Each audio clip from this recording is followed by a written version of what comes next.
Hello and welcome to Spectrum News at 12. I am Rachel David White, coming to you live from the beautiful hills of Ibiakuran. Let's take a look at the headlines.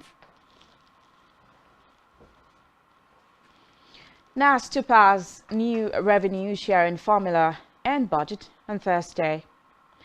Federal government says oil firms will return to full production soon. Plus, U.S. House panel set to release Triumph's taxes in the coming days. We will bring you details of the stories and more in a moment.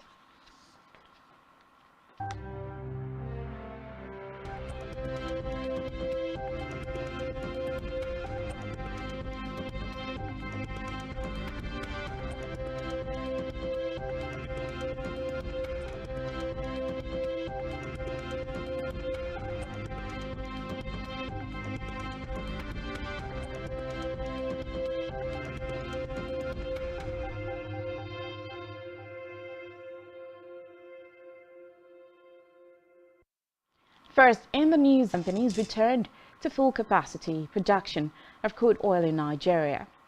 The Minister of State for Petroleum Resources, Chief Timipra Silva, while speaking in Abuja at a meeting with a team from ENISPA, said the federal government would continue to improve security along the tracks of the major crude oil pipelines and block every leakage.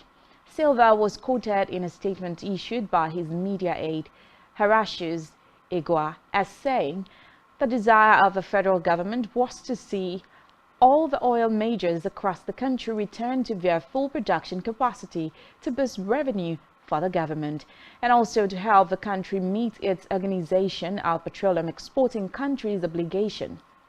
Recall that major oil producers in Nigeria have drastically cut down on crude oil production due to the widespread vandalism of pipelines and oil theft in the Niger Delta region by criminals, thus for the country.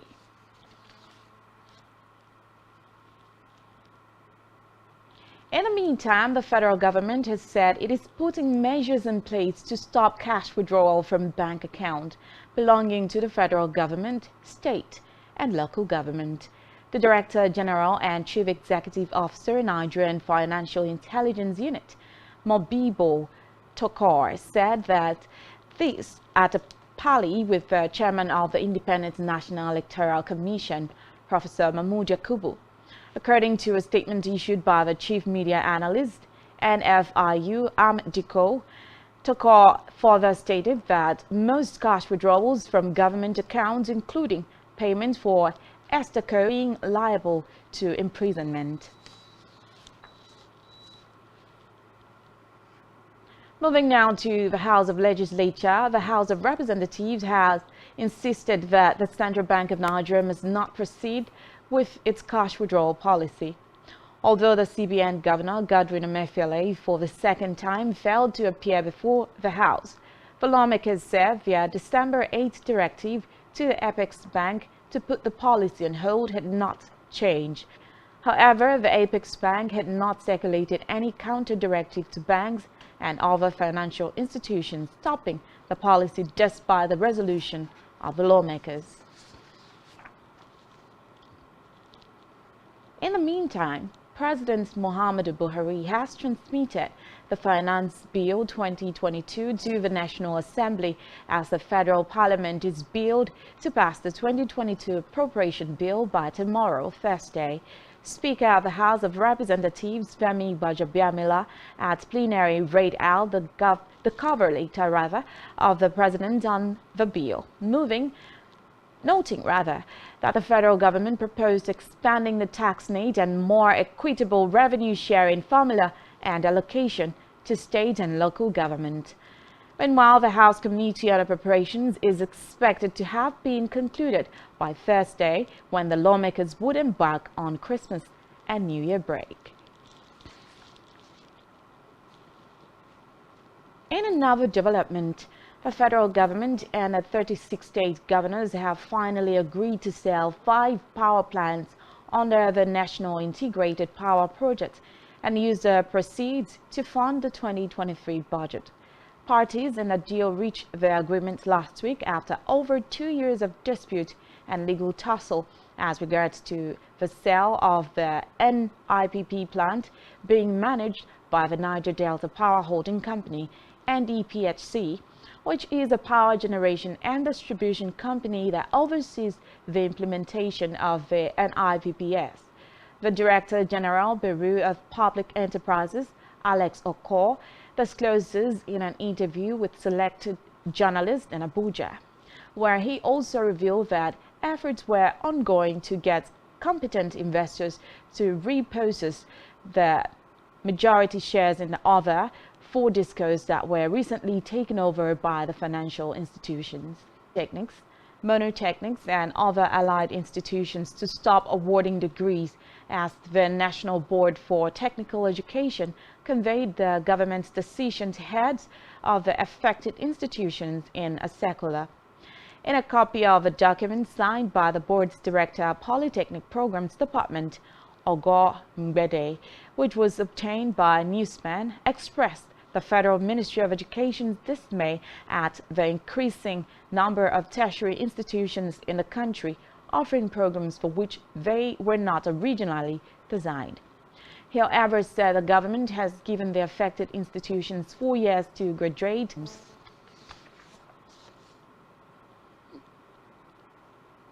In the meantime, the Joint Admissions and Matriculation Board, JAMB, has announced that it will commence registration for the 2023 Unified Tertiary Matriculation Examination UTME from Saturday, January 14th to Tuesday, February 14th, 2023.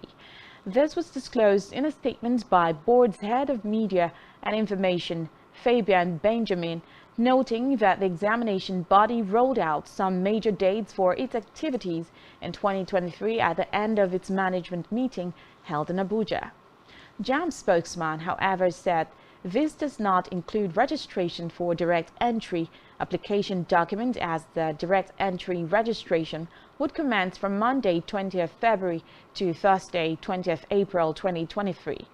The board also fixed Thursday, 16th March 2023 for the conduct of its optional mock UTME. According to the statement, the board fixed Saturday, 29th April 2023 for the conduct of the 2023 UTME, which is expected to end on Monday, 12th May 2023.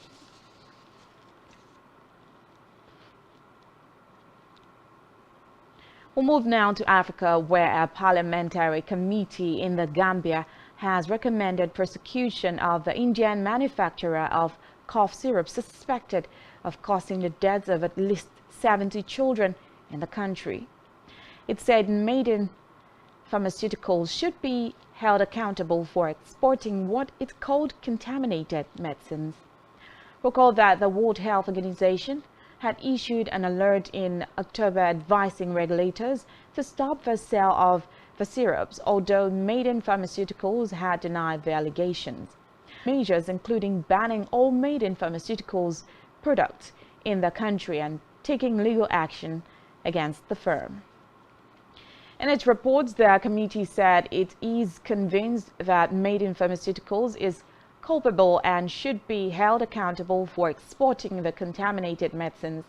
The report also revealed inadequacies in the country's healthcare system, urging the government to strengthen it and provide better equipment and medicines to the country's hospitals.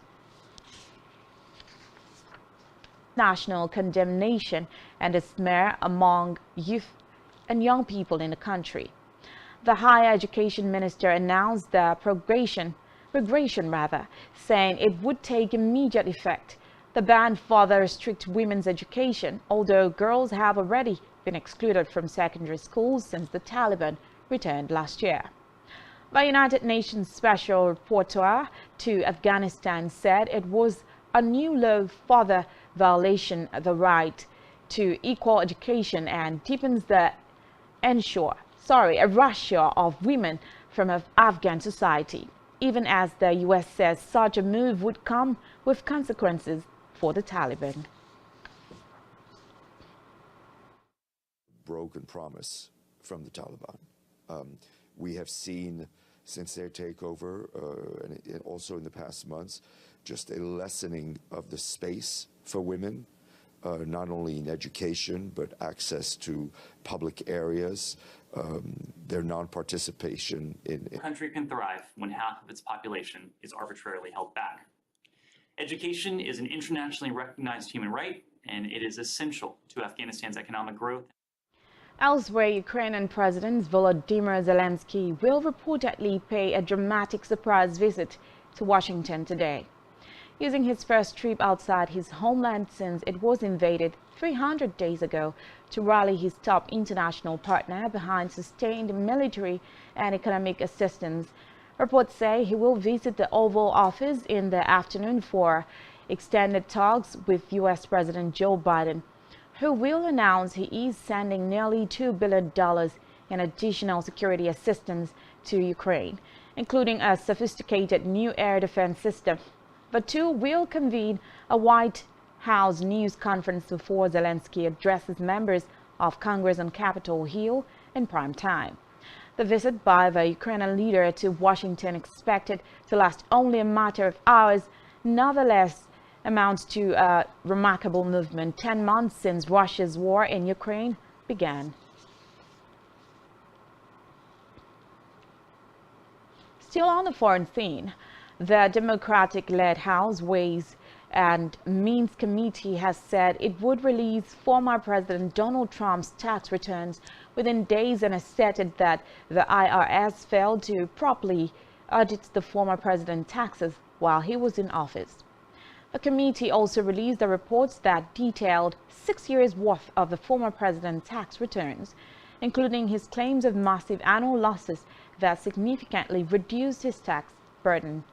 Trump intended the Massachusetts Democrat charge the required audits of the Trump's taxes did not occur, as his returns were only subjected to the mandatory audit once in 2019.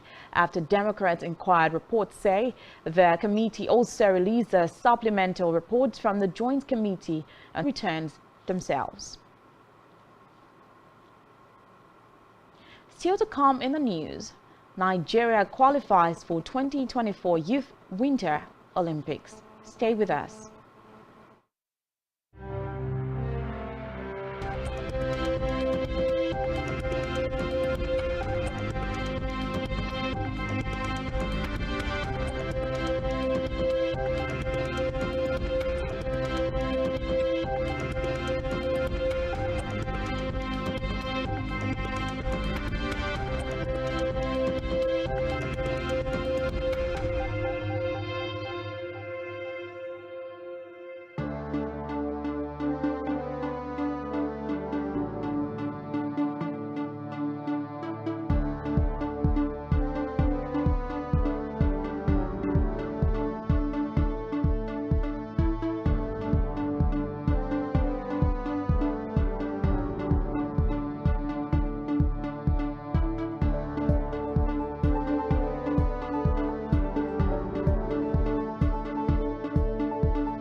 Thanks for staying tuned.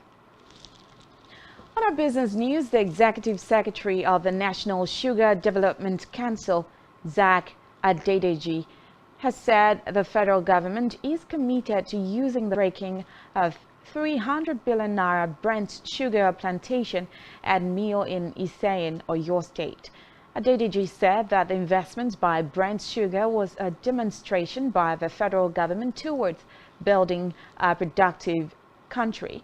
He said the government must do everything to get the private sector to revenue into projects that will lift Nigerians, particularly the youth, out of poverty. Meanwhile, domestic airlines under the aegis of the Airline Operators of Nigeria, AON, have warned Nigerians of impending disruptions in scheduled flight operations due to the scarcity of aviation fuel, otherwise known as Jet A1. The AON, in statements signed by its spokesman, relations in some cases.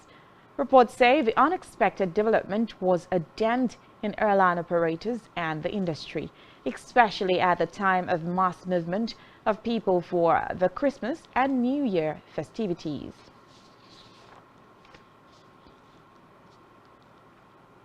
In health, India's Federal Health Ministry has instructed cases in China and elsewhere.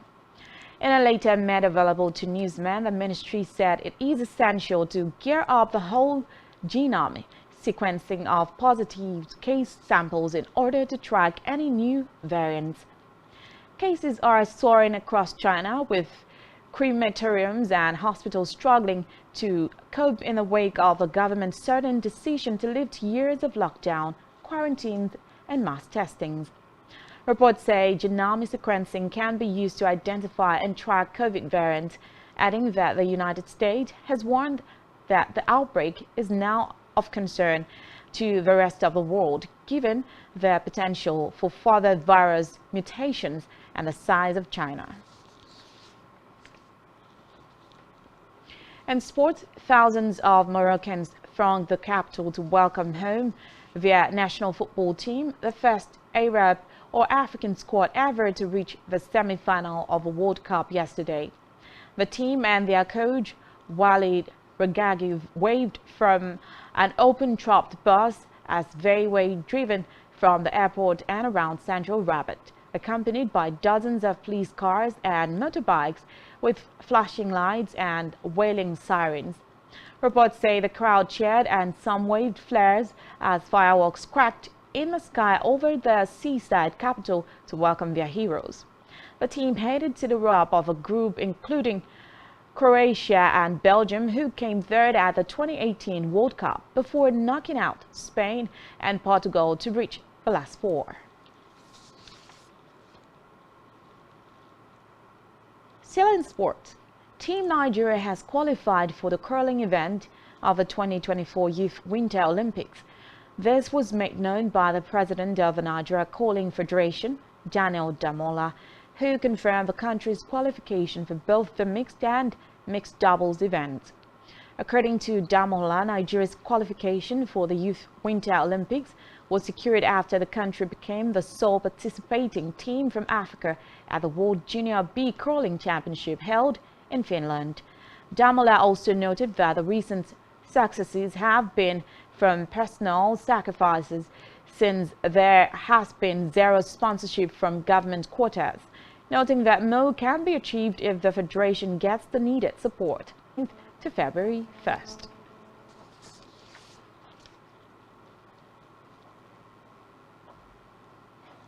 On our entertainment news, Nigerian disc jockey Florence Otedola, popularly known as DJ Copy, has flaunted her diamond engagement ring on social media and shared pictures from her meeting with her fiancé's family.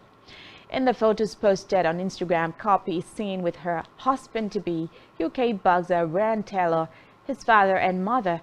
Captioning the post, Copy, who said that she has now become a part of the family, also revealed that they met 25 days prior to their engagement. Recall that earlier in July, the daughter of billionaire businessman Femi Otedola said she could afford to travel to the best places in the world, lamenting, however, that despite how rosy her life looked. Still on entertainment, former Hollywood couple Amber Heard and Johnny Depp have decided to settle their highly televised defamation suit out of court. The Pirates of the Caribbean actor had sued his ex-wife to the tune of $50 million for an op-ed she wrote a year after their marriage fell apart. In the article, the actress had referred to herself as a public figure representing domestic abuse, while his name was not mentioned. Depp claimed the article had painted him as an abusive partner and consequently impacted his career negatively. Recall that in June, a United States jury finally reached a verdict after weeks of an intense trial where shocking revelations were made by both parties. The 7-member jury in Virginia found Heard's 2018 article defamatory and awarded Depp $15 million in damages.